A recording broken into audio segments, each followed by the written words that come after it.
In Revelation 3, verse 10, Jesus speaks to the church at Philadelphia and says, "Because you have kept the word of my patience, I also will keep you from the hour of temptation, which shall come upon all the world, to try them that dwell upon the earth."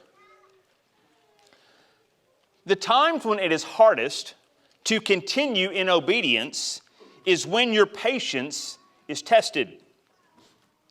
We all have areas where we are weak, and often when there is a time of trial, that's when the person that you need the least to test you comes around.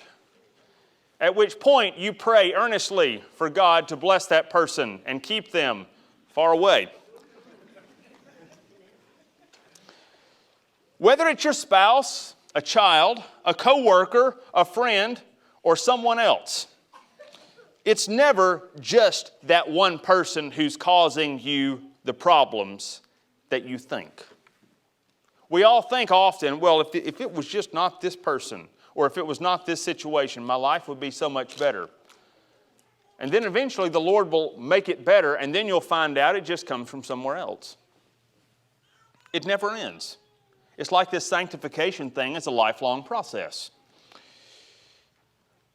But you are not just working. You are not just building for yourself. A couple of verses later in Revelation 3:12, Jesus promises that the one who overcomes, he said, he will make that one a pillar in the new temple. One day, you will be an emblem of strength in God's house. That is what He is building. He is preparing a temple that will cover the world.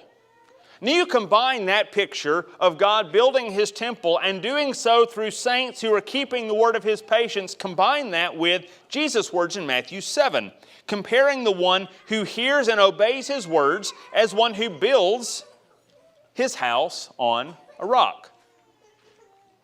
The language in the two passages is striking in how similar they are. The promise in both passages is that when we walk in faith and obedience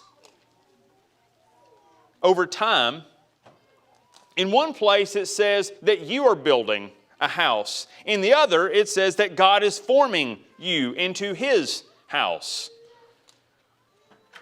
And both passages refer to the time when you will stand during the great trial, during the great time of temptation. So when we take those together, we see that the most important act that you can do in preparation for the coming whatever it is, apocalypse, great trial, fill in the blank, the end of the world as we know it, whatever you want to call it. The best way you can prepare for that isn't guns or gold or even having a home business, which Jesus is remarkably ambivalent about in the Gospels. The most important thing you can do to prepare for those times is to keep God's Word with patience.